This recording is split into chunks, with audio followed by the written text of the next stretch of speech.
And nor do I agree with this notion of how improvisation is looked upon as this other. Like improvisation, like to me, there is no other when it comes to, creativity. I mean, it's like either you're creating or you're not, right?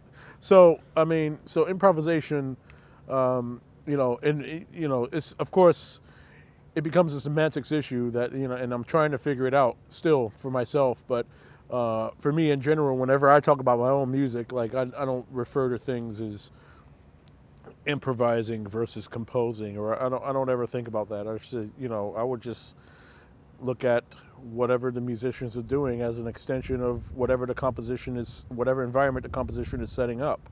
In the same way that Anthony Braxton has viewed his music, in the same way that Roscoe Mitchell has viewed his music, in the same way that Muhal Richard Abrams has viewed his music.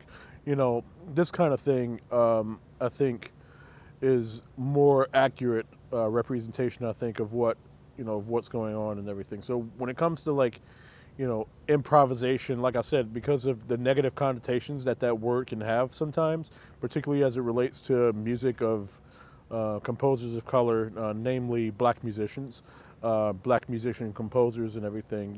Again, improvisation is looked at as this thing that comes from the soul and from the heart and this kind of thing, and doesn't have a lot of intellectual like thought put into it, which is complete nonsense in my opinion. Because, in fact, improvisation of all kinds has to involve some part of the mind. I mean, otherwise you're just producing something without any sort of purpose, which to me, that's not what I'm interested in. I'm interested in making something that has, some kind of purpose and that has some kind of craft and some kind of structure to it. And so you have to be mindful about these things, even though you're playing from the soul and from the heart and everything. I don't see why those two things are necessarily mutually exclusive.